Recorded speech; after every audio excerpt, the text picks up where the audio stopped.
کہ قرآن کی طرف لپکتا وہی ہے، آتا وہی ہے کہ جو پہلے سے ہی کچھ اس کے اندر خوبیاں اور کمال اور کچھ صفات ہوتی ہیں اور اس کے اندر ایک طلب ہوتی ہے کہ وہ حق کو پائے، تو پھر ان کو حق نصیب بھی ہوتا ہے۔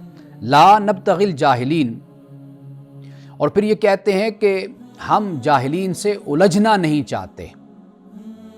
لنا اعمالنا ولکم اعمالکم، تمہارے اعمال تمہارے لیے، ہمارے اعمال ہمارے لیے، وسلام علیکم، تم پر سلام۔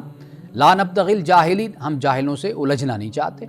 انک لا تہدی من احببت، اللہ پاک فرماتا ہے کہ اے نبی صلی اللہ علیہ وسلم کہ آپ جسے چاہتے ہیں آپ اسے ہدایت نہیں دے سکتے، ولیکن اللہ یہدی من یشاء، لیکن اللہ ہدایت دیتا ہے جسے چاہتا۔ آپ علیہ الصلوۃ والسلام کی یہ لگن تھی اور یہ خواہش تھی جسے قرآن پاک نے اور مختلف مقامات پر بیان کیا، باقی النفس کا، کہ آپ ان کے لیے اتنے ان کے خیر خواہ ہیں کہ آپ چاہتے ہیں کہ یہ ایمان لے آئیں، اور آپ ان کے ایمان نہ لانے کی وجہ سے آپ دکھی ہوتے ہیں کہ اے نبی صلی اللہ علیہ وسلم کیا آپ اپنے آپ کو ہلاک کر بیٹھیں گے کہ بھئی یہ لوگ ایمان کیوں نہیں لا رہے؟ تو یہاں پر اسی بات کو بیان کیا کہ لیکن ہدایت اللہ دیتا ہے، اللہ ہدایت دیتا ہے اپنی مشیت کے تحت، اور مشیت کا قانون یہ ہے کہ اللہ سبحانہ وتعالی انسان پر کسی چیز کو مسلط امپوز نہیں کرتا، انسان کے لیے سب راستے کھلے ہوتے ہیں، جس راستے پر چاہے انسان چلے۔ فرمایا وَهُوَ أَعْلَمُ بِالْمُهْتَدِينَ، اور اللہ خوب جانتا ہے جو ہدایت قبول کرنے والے ہیں، یعنی جو ہدایت قبول کرتے ہیں ان کو اللہ تعالیٰ خوب جانتا ہے۔ اب اس کے بعد فرمایا وَقَالُوا، اور یہ لوگ کہتے ہیں کہ ان نتبع الہدیٰ، کہ اگر ہم نے ہدایت کی پیروی کی معک آپ کے ساتھ، تو نتخطف من ارضنا، تو ہمیں اس زمین سے اچک لیا جائے گا، یعنی اس زمین سے ہمیں اٹھا لیا جائے گا، ختم کر دیا جائے گا۔ وہ وجہ کیا ہے؟ وجہ یہ ہے کہ جو لوگ رہنے والے ہیں ان کا ایک اپنا لائف سٹائل ہے، انہوں نے رسومات، رواجات، روایات ایسی تشکیل دے دی ہیں، ان کو اختراع کر لیا ان کا، کہ اب وہ اسی سے ان کی آمدن ہے، ان کی معیشت ہے، وہ نذرانے ہیں، وہ چندے ہیں، وہ بہت کچھ، یعنی عرب کی سرزمین پر بھی تو یہ سب کچھ تھا، یعنی بت بنائے ہوئے تھے، ان بتوں کے پجاری بھی تھے، اور وہاں پر مجاور بھی تھے جو بیٹھا کرتے تھے، اور پھر لوگوں کی ان بتوں کے ذریعے سے جو چڑھاوے ہوتے تھے وہی ان کی آمدن کا ذریعہ ہوتا تھا۔ تو یہاں پر اسی بات کو قرآن پاک نے بیان کیا کہ لیکن اللہ نے ان کے لیے بہت کچھ بنا کر رکھا ہے، یعنی ان کے مستقبل کے لیے، لیکن یہ لوگ ہیں کہ یہ اپنے چھوٹے چھوٹے مفاد کے لیے حق کو، دین کو یہ جھٹلا دیتے ہیں۔ اب اس کے بعد فرمایا اولم نکم نمکن لہم حرما آمنا یجبا الیہ ثمرات کل شیء رزقا من لدنا ولکن اکثرہم لا یعلمون، فرمایا کیا ہم نے ان کو امن و امان والے حرم میں جگہ نہیں دی جہاں ہر قسم کے پھل کھنچے چلے آتے ہیں ہماری طرف سے رزق کے طور پر، لیکن ان میں سے اکثر لوگ نہیں جانتے۔ یہ اللہ نے حرم کی سرزمین کو امن والا بنا دیا اور اس کو مرکز بنا دیا، یعنی یہ ام القریٰ بن گئی، بستیوں کی ماں، بنیاد، مرکز اللہ نے اسے بنایا۔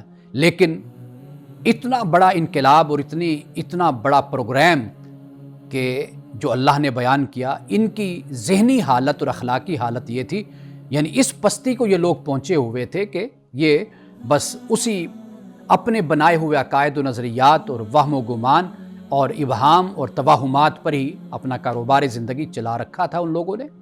تو اس سے آگے فرمایا وَكَمْ أَهْلَكْنَا مِنْ قَرْيَةٍ بَطِرَتْ مَعِيشَتَهَا، ہم نے کتنی بستیاں ہلاک کر دی جو اپنے سامان معیشت پر فخر کرتی تھی، یعنی ان کے پاس دولت ہے، پیسہ ہے، جیسے ہم نے پہلے ذکر کیا، قوم سمود کا ذکر کیا، قوم مدین کا ذکر ان کا بھی کیا ہم نے، اور اسی طرح عاد کا بھی ذکر کیا کہ جو انجینئر تھے، یہ قومیں بڑے بڑے محلات تعمیر کرنے والی تھی، بڑی معیشت تھی، بڑا پیسہ تھا ان کے پاس، لیکن اللہ پاک فرماتا ہے کہ کتنے کو ہم نے ہلاک کر دیا۔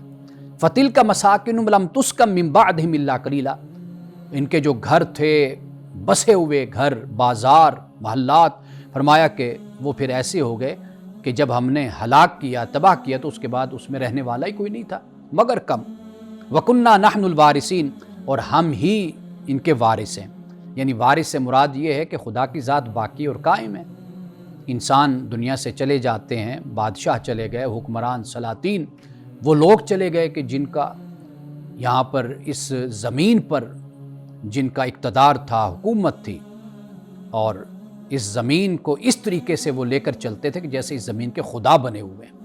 اب اس کے بعد فرمایا وَمَا كَانَ رَبُّكَ مُهْلِكَ الْقُرَىٰ، اب یہ فرمایا کہ تیرا رب بستیوں کو ہلاک نہیں کرتا، یعنی اللہ کی یہ شان نہیں ہے کہ وہ بستیوں کو ہلاک کرتا پھر حتیٰ یبعث فی امہا رسولا یتلو علیہم آیاتنا، جب تک ان کی بڑی بستی میں کسی پیغمبر کو خدا نہ بھیجے۔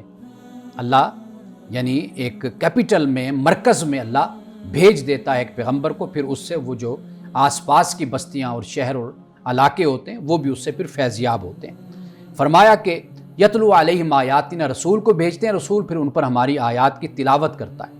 وَمَا كُنَّا مُهْلِكِ الْقُرَىٰ إِلَّا وَأَهْلُهَا ظَالِمُونَ، اور فرمایا کہ ہم ہرگز بستیوں کو ہلاک کرنے والے نہیں ہیں مگر جب کہ وہاں کے لوگ ظالم ہوں۔ بستیاں ہلاک ہوتی ہیں ظلم سے۔ وہ کہتے ہیں کہ کافر کی حکومت قائم رہتی ہے لیکن ظلم پر مبنی حکومت اور اقتدار یا نظام یا معاشرہ کبھی قائم نہیں رہتا۔ تو یہ اسی بات کی شرح ہے اور تفسیر ہے جو قرآن پاک کر رہا ہے۔ اب آخری جو آیت ہے وہ یہ فرمایا کہ وَمَا أُوتِيتُم مِّن شَيْءٍ فَمَتَاعُ الْحَيَاةِ الدُّنْيَا وَزِينَتُهَا، اور جو چیز بھی تم کو دی گئی ہے بس دنیا کی زندگی کا سامان اور اس کی رونق ہے، بس یہاں تک ہے۔ وَمَا عِندَ اللَّهِ خَيْرٌ وَأَبْقَىٰ، لیکن جو اللہ کے پاس ہے وہ بہترین ہے اور وہ باقی رہنے والا ہے۔ افلا تعقلون، کیا تم اس بات کو سمجھتے نہیں ہو؟ ناظرین کرام، یہاں وقت ہوا چاہتا ہے ایک بریک کا، ہمارے ساتھ رہیے۔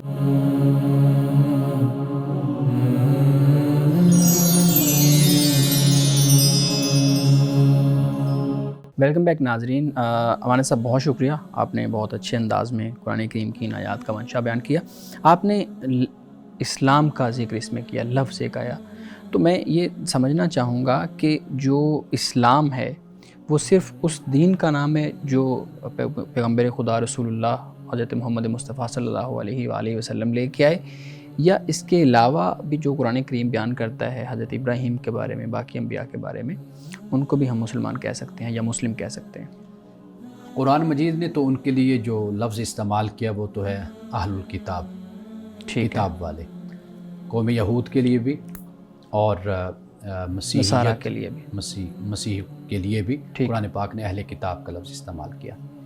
جو کفر لفظ ہے، کافر، یہ لفظ قرآن مجید نے جیسے سورۃ الکافرون ہے، قل یا ایھا الکافرون کہا گیا، کافر کہ جس کے سامنے دعوت پیش کی گئی، حق واضح ہو گیا لیکن اس کے باوجود وہ اپنی ضد پر ڈٹا رہا، اڑا رہا، اس کو قرآن مجید نے کافر کہا۔ لیکن یہ جو نافرمانی ہوتی ہے، جو کفر کے اندر پوشیدہ ہوتی ہے، یہ ایک پھر صفت بھی آپ اس کو کہہ سکتے ہیں۔ جیسے مثال کے طور پر ابھی وہ صفت کسی مسلمان کے اندر بھی موجود ہو سکتی ہے، جیسے وَمَن لَّمْ يَحْكُم بِمَا أَنزَلَ اللَّهُ فَأُولَٰئِكَ هُمُ الْكَافِرُونَ، کہ جو اللہ کی کتاب کے مطابق فیصلہ نہیں کرتا، فَأُولَٰئِكَ هُمُ الْكَافِرُونَ، یہ کافر ہیں، یہی فاسق ہیں اور یہی ظالم ہیں، سورۃ المائدہ میں جیسے بیان کیا۔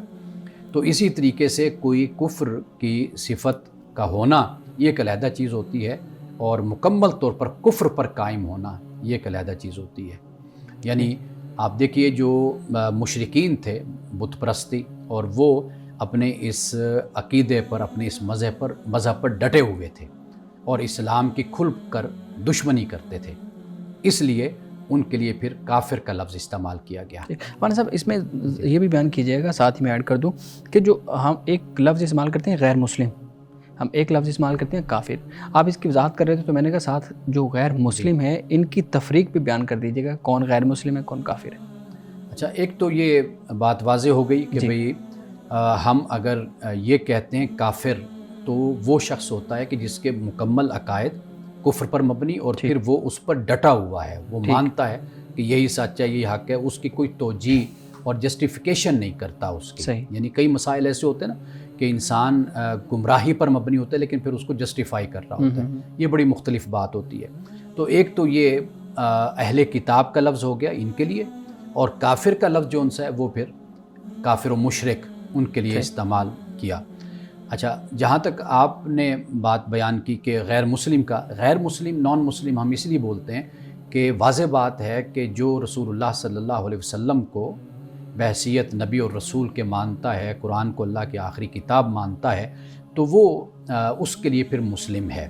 ٹھیک ٹھیک۔ جو یہود و نصارہ ہیں ان کے لیے پھر اہل کتاب کا لفظ قرآن پاک نے استعمال کیا ہے۔ ٹھیک۔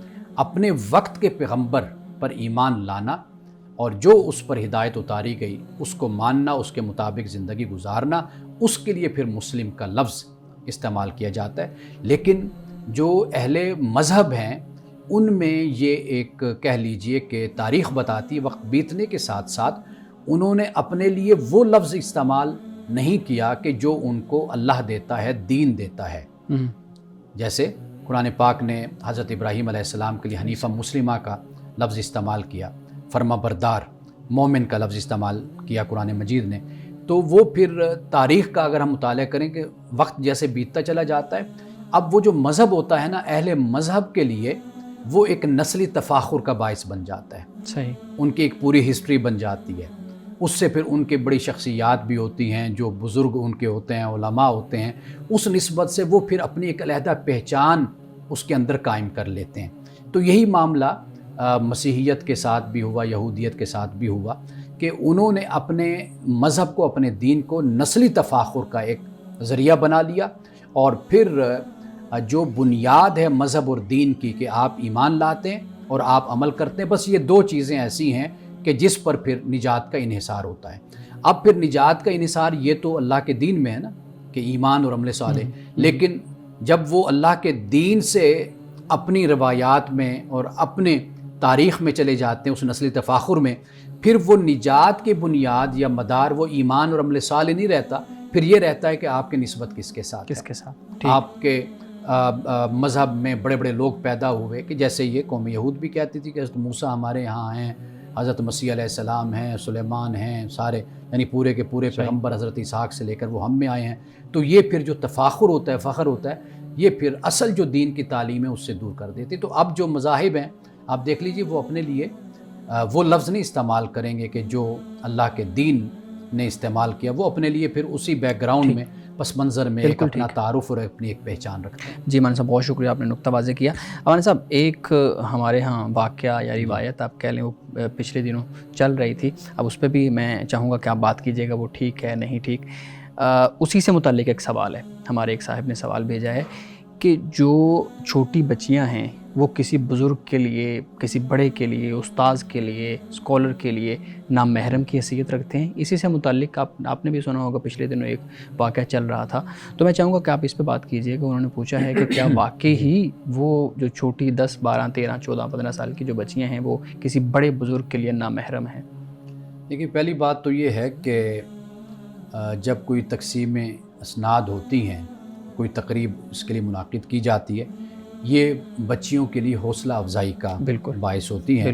اس سے وہ زیادہ شوق سے آگے بڑھنے کے لیے اور آگے بڑھنے کی کوشش کرتی ہیں۔ تو یہ ایک انسانی فطرت ہے، طبیعت ہے کہ وہ ذرا نمایاں ہوتا ہے کہ اگر اس کی کوئی کوشش ہے، اس کی کوئی محنت ہے، کوئی اچیومنٹ ہے، تو جب وہ لوگوں کے سامنے آتی ہے تو اس کو مزید اس سے آگے بڑھنے کا شوق اس کے اندر پیدا ہوتا ہے۔ ایک تو یہ چیز ہمیشہ ہوتی ہے۔ صحیح۔ اور جب بچیاں آتی ہیں تو واضح بات ہے کہ جو انعام دینے والا ہے وہ ایک محترم شخصیت وہ ہوتی ہے، وہ استاد ہو سکتا ہے، وہ استاد کا بھی استاد کوئی لیڈر ہوتا ہو ہے، سکتا ہے، کوئی لیڈر ہو سکتا ہے۔ تو وہاں پر انعام دینا صرف انعام پکڑانا ہوتا ہے، تو اس میں کوئی بھی ایسی شرعی قباحت اس میں نہیں ہے۔ اور اگر کسی بچی کے سر پر بحیثیت استاد کے، بحیثیت والد کے، یا بحیثیت ایک سرپرست کے اگر کوئی سر پر ہاتھ بھی رکھ دیتا ہے شفقت کا، محبت کا، تو اس میں ایسی کوئی ممانعت نہیں ہے۔ جی ٹھیک ہے، اب بقیہ سوالات لیتے ہیں، ایک بریک کے بعد ہمارے ساتھ رہیے گا۔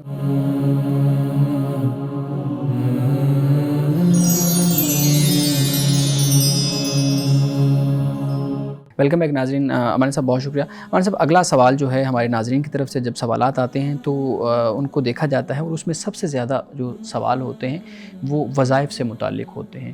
کسی کی ملازمت کا مسئلہ ہے، کسی کے گھریلو معاملات کا مسئلہ ہے، کسی کے پرسنل کچھ ایشوز ہیں، کسی کی شادی کا اور اس طرح سے معاملات کا مسئلہ ہے، تو سب سے زیادہ سوال یہ آتا ہے کہ کوئی وظیفہ بتا دیں۔ آپ سے میں پوچھنا یہ چاہوں گا کہ یہ ایک جو ہمارے معاشرے میں جو وظائف پوچھنے والا اور وظائف کی بنیاد پہ چیزوں کو حل کرنے والا مسئلہ ہے، یہ صرف ہمارے معاشرے میں ہے یا بقیہ مسلم معاشروں میں بھی ہے؟ ایک تو اس پہ توجہ دیجیے، بات کیجیے گا۔ دوسرا یہ ہے کہ یہ رویہ ہمارے ہاں کیوں پیدا ہوا، اور اس کی بنیاد پہ آپ کے اکنامک سسٹم، آپ کا فیملی سسٹم، آپ کے اپنے پرسنل معاملات، آپ کی پڑھائی، وظائف کی وجہ سے اس میں رد و بدل ہوتا ہے نہیں ہوتا؟ اچھا، ہم نے جو یہ پروگرام شروع کیا الکلام، جی، تو اس کا مقصد واحد یہ ہمارے پیش نظر تھا اور ہے کہ ہم لوگوں کو اللہ کی کتاب سے جوڑیں۔ صحیح، بے شک۔ ایک یہ بات۔ دوسری بات یہ ہے کہ ہماری جو سوچ اور فکر ہے وہ یہ ہے کہ ہم لوگوں کو شعور کے ساتھ ان کے مسائل سے آگاہ کریں۔ ٹھیک۔ یعنی ہمارے بہت سے مسائل ایسے ہوتے ہیں کہ جو صرف اور صرف ہماری جہالت، کم علمی کی وجہ سے ہوتے ہیں۔ یعنی گھر میں میاں بیوی کے مسائل ہیں، اور معیشت کا مسئلہ ہے، روزگار کا مسئلہ ہے، بہت کچھ ایسا ہوتا ہے کہ جس کی صحیح پلاننگ نہ کرنے کی وجہ سے وہ ہماری زندگی میں اس کی پریشانی در آتی ہے۔ تو ہماری کوشش اس پروگرام کے ذریعے سے یہ ہے کہ ہم لوگوں کو اللہ کی کتاب کے ساتھ بھی جوڑیں، اور جو ان کے مسائل کا سائنٹیفکلی جو حل ہے، سولوشن ہے، وہ ہم لوگوں کو بتائیں۔ اور جہاں تک وظائف کا کردار ہے نا، اس میں دو باتیں یاد رکھیے۔ ایک بات تو یہ ہے کہ رسول اللہ صلی اللہ علیہ وسلم سے جو منسوب ہیں وہ دعائیں ہیں ساری، یعنی اللہ کی بارگاہ میں دعا کرنا۔ جیسے ہم نماز پڑھتے ہیں، نماز بھی ایک دعا ہے، ہم نفل پڑھتے ہیں، سنتیں ادا کرتے ہیں، ہم اللہ کی بارگاہ میں دعا کرتے ہیں۔ ایک تو یہ اس کا پہلو پیش نظر رہنا چاہیے ہمارے، کہ ہم اللہ کی بارگاہ میں دعا کر رہے ہیں، کیونکہ یہ وہ عمل ہے کہ جو انبیاء علیہ السلام نے کیا، جو اللہ کے نیک بندوں نے کیا۔ صحیح، یہ ایک بات ہے۔ دوسری بات یہ ہے کہ جب ہم وظیفہ یا کوئی ایسی چیز ہوتی ہے، ہمیں اس بات پہ غور کرنا چاہیے کہ جو بھی ہمارا مسئلہ ہے، اس مسئلے کی وجوہات اور اسباب کیا ہو سکتے ہیں، اس پر غور و فکر پہلی بات ہے۔ اور جب آپ اس کے حل کی طرف بڑھتے ہیں، اس کے حل کے ساتھ پھر اللہ تعالیٰ کی معیت آپ چاہتے ہیں۔ یعنی آپ نے پیپر کی تیاری کی اور بڑی بھرپور آپ نے تیاری کی، محنت آخری حد تک کی محنت، پھر آپ ایگزامینیشن ہال میں گئے تو پھر آپ نے اللہ تعالیٰ سے دعا کی، کوئی وظیفہ ہے آپ اس کو آپ پڑھتے رہے کہ اللہ تعالیٰ کی آپ کو معیت حاصل ہو، مدد حاصل ہو، اور پھر آپ یہ کام کریں۔ تو یہ جو ایک ہمارے ہاں ٹرینڈ چل چکا ہے، اب دیکھیے ہم قرآن پاک الحمدللہ ہمارے اس وقت کوئی 3-4 مہینوں سے ہم یہ پروگرام کر رہے ہیں۔ اب دیکھیے کہ قرآن مجید کس طرح انسان کو عمل کی طرف لاتا ہے، اور سائنٹیفکلی انسان کو بتاتا ہے کہ جو اچھائی ہے یہ تیرے عمل سے پیدا ہوتی ہے، برائی ہے تیرے عمل سے پیدا ہوتی ہے، یہ جو نتائج، کانسیکوینسز جن کو تو فیس کرتا ہے، یہ در حقیقت تیرے اپنے عمل سے پیدا ہوتے ہیں۔ تو اتنی سائنٹیفک کتاب، اور جس میں بار بار اس بات کو دہرایا جاتا ہے، اس کے باوجود پھر اگر ہم وظیفہ مانگتے ہیں تو وظیفہ اس حوالے سے تو ٹھیک ہے کہ آپ اللہ کی معیت ہے، اللہ سے دعا کر رہے ہیں، لیکن یہ اگر خیال ہو کہ ہم ہاتھ پہ ہاتھ رکھ کے بیٹھے رہیں اور بالکل جہالت میں، کم علمی میں، لا علمی میں اور لا شعوری حالت میں رہ کر بھی ہم صرف وظیفوں سے اپنے مسئلے حل کر لیں گے، تو دنیا میں کبھی بھی ایسے معجزات رونما نہیں ہوتے۔ بہت شکریہ مانی صاحب، بہت خوبصورتی سے آپ نے اس سوال کا جواب دیا، کیونکہ ہمارے پاس ناظرین کے اس طرح کے سوالات زیادہ آتے ہیں، تو میں نے کہا میں آپ سے آپ کی رائے لے لوں۔ بلال صاحب، آپ کے پاس بھی کچھ سوالات ہیں تو ہمارے صاحب کے سامنے رکھیے گا۔ جی بہت شکریہ سر، یہ بتائیے گا کہ کیا شوہر بیوی کو چھوڑ کر، بچوں کو چھوڑ کر تبلیغ پر ایک لمبے عرصے کے لیے جا سکتے ہیں؟ سب سے پہلے یہ بات یاد رکھنی چاہیے کہ اللہ سبحانہ و تعالیٰ نے جو دین ہمیں دیا اس میں ترجیحات طے ہیں، جی، ترجیحات، پریورٹیز۔ یعنی مثال کے طور پر آپ جب شادی کر لیتے ہیں تو اب آپ کی جو پریورٹی اور آپ کی جو ترجیح ہوتی ہے وہ آپ کی بیوی اور آپ کے بچے ہیں، ان کے آپ پر حقوق ہیں، وہ لازم اور ضروری ہیں، اور باقی فرض ہوتے ہیں، پھر ان کے بعد نوافل، نفلی کام، مستحبات ہوتے ہیں، واجب، مستحب، ہاں، نوافل۔ آپ فرض کے بعد، یعنی ہم واجب فرض کے لیے بھی استعمال کرتے ہیں، اور اس کے نیچے پھر آپ نفل کی طرف، یعنی مستحب جو اعمال ہیں اس طرف آپ آ جائیں، یعنی یہ 2 کیٹیگری اس کو بنا لیتے ہیں۔ اب یہ آپ دیکھیے کہ تبلیغ کس کیٹیگری میں آتی ہے، دعوت، اور آپ یہ دیکھیے کہ آپ کا گھر، آپ کے بچے، آپ کی بیوی یہ کس کیٹیگری میں آتی ہیں. تو واضح بات ہے کہ جو بیوی اور بچے ہیں یہ آپ کی پہلی کیٹیگری میں آتے ہیں. ان کے لیے روزگار پیدا کرنا، ان کی خوراک کا، رزق کا خیال کرنا، ان کے لیے جو آپ پر لازم ہے وہ آپ مہیا کرتے ہیں. ضروریات زندگی یہ ایک چیز ہوگی نا. اب دوسری چیز آپ آ جائیے، یہ تبلیغ، یہ دعوت، یہ مستحبات میں سے. ہاں اگر آپ اس معاملے میں مطمئن ہیں، سیٹلمنٹ ہے ساری، آپ کا ٹھیک معاملہ چل رہا ہے، اس میں کسی قسم کا کوئی بحران نہیں ہے، کوئی تنگی نہیں ہے، کوئی پریشانی نہیں ہے، تو پھر بے شک آپ تبلیغ کرتے ہیں، آپ نکلتے ہیں، آپ جاتے ہیں، وہ ضرور آپ کریں. لیکن اللہ نے آپ کو ترجیحات طے کر کے دے دی ہیں. مثال کے طور پر ایک نماز فرض ہے، وہ نماز فرض پڑھنے کے بجائے نفل پڑھتا رہتا ہے، تو واضح بات ہے کہ آپ پر پہلے فرض ہے، اللہ نے فرض کے بارے میں پوچھنا ہے. تو لہٰذا یہ جو انسانی حقوق ہیں گھر کے حوالے سے، اللہ تعالیٰ نے اس کے بارے میں آپ سے پوچھنا ہے. اور عبادات میں جو فرض ہے پہلے اللہ تعالیٰ نے اس کے بارے میں آپ سے پوچھنا ہے. ہاں وہ معاملات ٹھیک ہو گئے، وہ مطمئن ہیں، ان کے حقوق صحیح طریقے سے ادا ہو رہے ہیں، تو لہٰذا پھر آپ مستحبات کی طرف اور نوافل کی طرف آپ آئیں گے. جی سر، یہ بھی بتائیے گا کہ شوہر کو اس کے نام کے ساتھ پکارنا درست ہے، یا پھر اس کے علاوہ جو عام طور پہ رائج ہوتے ہیں، سرتاج کہہ کے بلایا جاتا ہے، اس طرح کے مختلف نام ہمارے خاص طور پہ گاؤں کی خواتین میں یہ دیکھا جاتا ہے. تو یہ بتائیے گا کہ شوہر کے اس کے نام کے ساتھ بلانا چاہیے یا نہیں بلانا چاہیے؟ یہ ہمارے ہاں یہ رسم و رواج ہے کہ ہم نام کے ساتھ نہیں بلاتے، لیکن دینی حوالے سے کوئی اس پر ایسی کوئی پابندی نہیں ہے کہ آپ خامند کو نام کے ساتھ بلائیں، خامند بیوی کو اس کے نام کے ساتھ بلائے. نام رکھا کیوں جاتا ہے؟ انسان کا تعارف ہی پہچان کے لیے. بالکل. کہ اگر آپ مثال کے طور پر وہ جیسے اگر جونیئر ہے وہ سر کہے گا، مطلب سر تو سارے سر ہیں، قابل احترام ہے، لیکن جب آپ نام سے بولیں گے پھر پتہ چلے گا نا کہ آپ نے ان کو بلایا یا آپ ان سے بات کر رہے ہیں. تو میرا خیال ہے کہ یہ جو ہم نے اپنے بنائے ہوئے جو ہمارے ایک پیرامیٹرز ہیں نا احترام کے اور عزت کے، تو میرا خیال ہے کہ ان کو اب وقت کے ساتھ ساتھ چھوڑنا چاہیے ہمیں. اور اگر دین اس کی اجازت دیتا یا دین میں اس کی کوئی ممانعت نہیں ہے تو اس کے اختیار کرنے میں کوئی حرج نہیں ہے. اچھا مولانا صاحب، اسی کے ساتھ ایک چیز میں پوچھنا چاہوں گا. ہمارے ہاں جو آئی ڈی کارڈ پہ شادی کے بعد شوہر کا نام لکھوانا ہمارے ہاں ضروری سمجھ لیا جاتا ہے، اور پھر جو بیوی ہے اس کو ایسوسیٹ کر دیا جاتا ہے کہ وہ ہر جگہ پہ اپنے شوہر کا نام لکھے گی. اس پہ بھی توجہ دلائیے گا آپ. دیکھیے یہ بھی کوئی شرعی مسئلہ نہیں ہے. اگر بیوی خامند کا نام لکھتی ہے، دیتی ہے، تو وہ دے سکتی ہے. لیکن چونکہ ہمارے ہاں کچھ قانونی ایشوز اور مسائل ایسے ہوتے ہیں کہ جہاں پر پھر خامند کا نام دینا یہ لازم اور ضروری ہو جاتا ہے.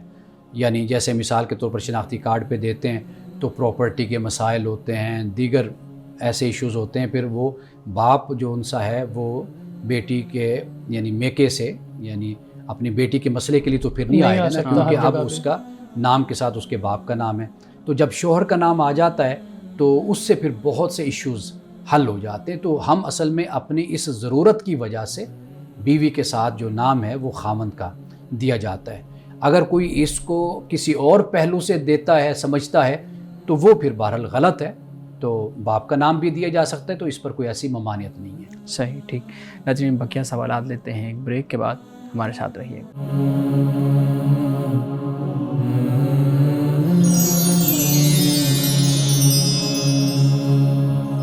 ویلکم بیک ناظرین. جی بلال صاحب.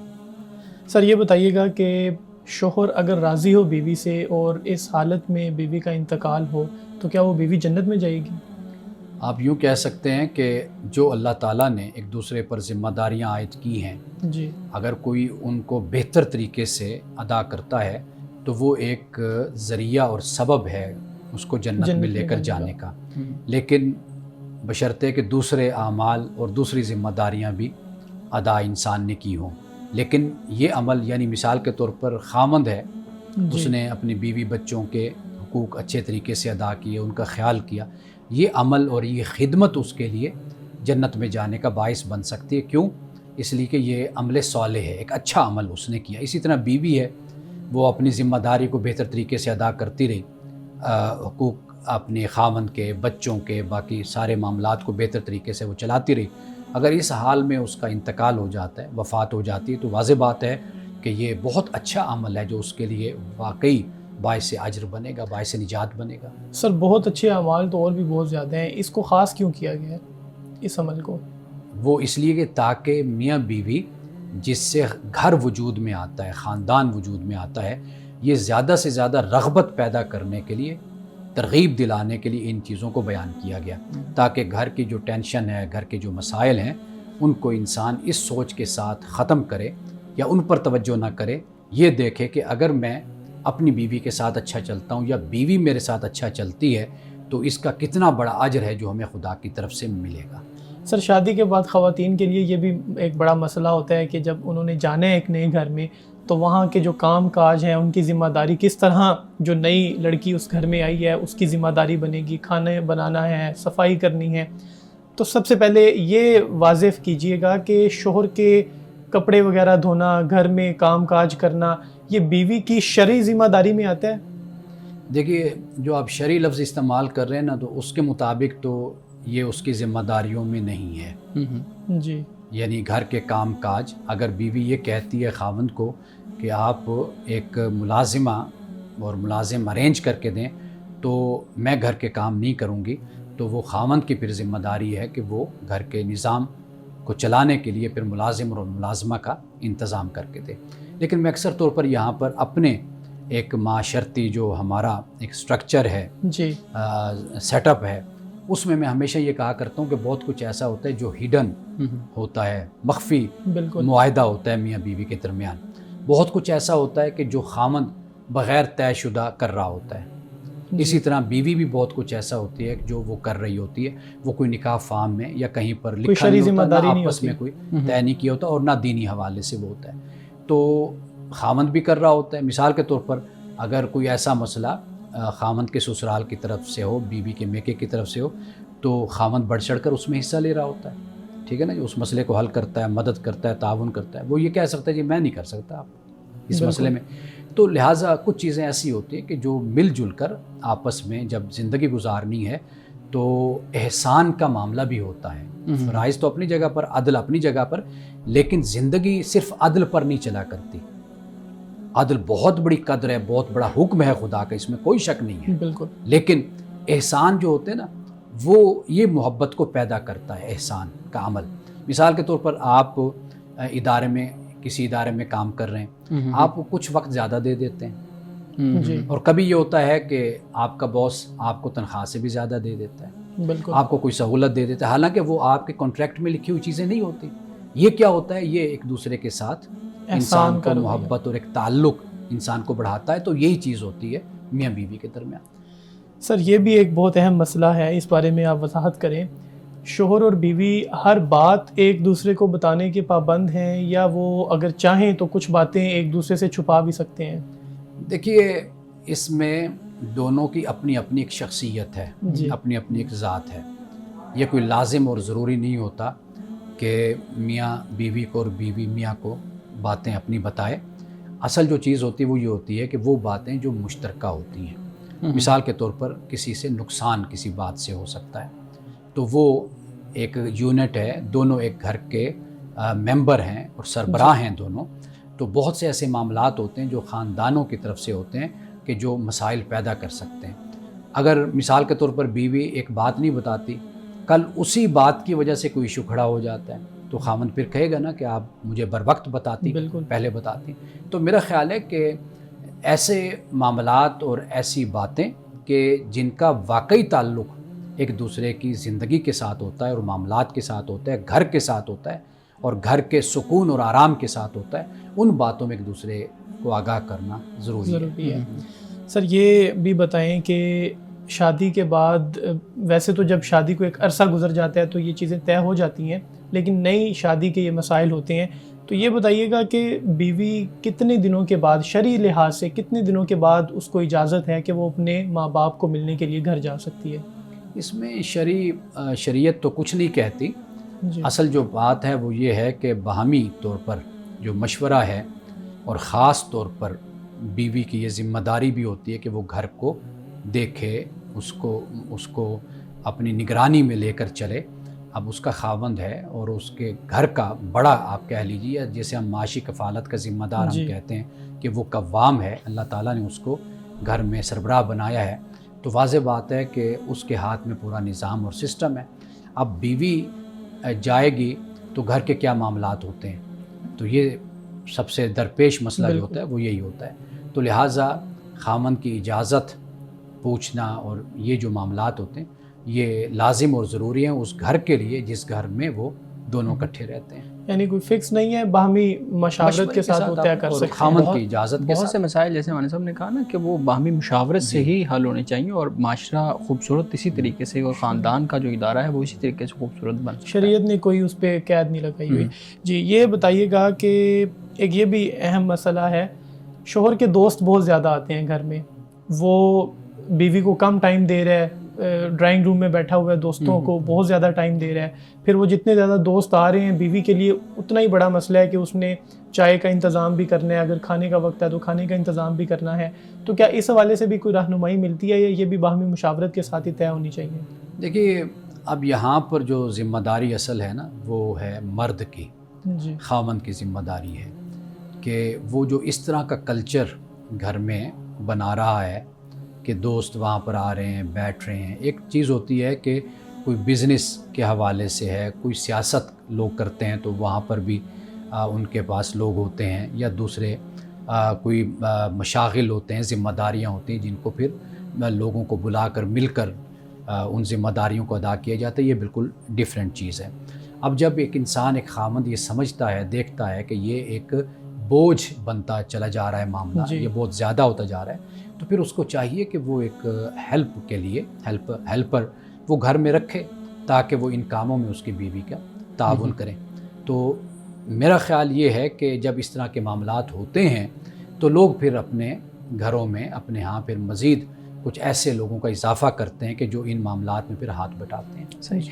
امان صاحب آج کی حدیث مبارکہ بیان کیجیے گا. آج کی حدیث حضرت ابو ہریرہ رضی اللہ تعالی عنہ سے روایت ہے، اور یہ غیبت کے بارے میں ہے، یعنی بیک بائٹنگ کے بارے میں.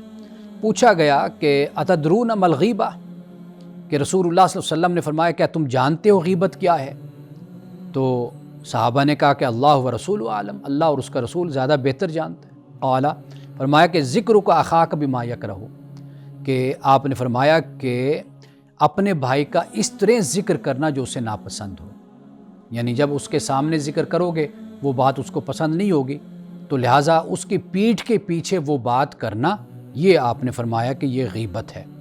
اور پھر اس کے بعد آپ نے یہ فرمایا کہ آپ سے پوچھا گیا کہ افرائیت ان کان فی اخی ما اقول، کہ یا رسول اللہ صلی اللہ علیہ وسلم کیا خیال ہے اگر وہ عیب میرے بھائی میں موجود ہو جو میں کہہ رہا ہوں؟ تو آپ نے فرمایا کہ ان کان فیہ ما تقول فقد اغتبتہ، تو فرمایا کہ جو اس میں ہے وہ تو غیبت ہو گئی، یعنی اس کے ایبسینس میں جو تم بات کہہ رہے ہو اور اس میں ہے، تو فرمایا وہ تو غیبت ہے. فَإِن لَمْ يَكُنْ فِيهِ فَقَدْ بَهَتَّهُ، فرمایا کہ اگر وہ عیب وہ اس کے اندر نہیں ہے تو فرمایا کہ پھر تم نے اس پر بہتان، اس پر تم نے تہمت لگائی ہے. ناظرین کرام، اس دعا کے ساتھ اپنے پروگرام کا اختتام کریں گے. اللہ رب العزت حسن کلام اور تاثیر کلام عطا فرمائے، ہماری زبان کی گروں کو کھول دے اور سننے والوں تک خیر کا پیغام پہنچے. اجازت دیجیے، خدا حافظ.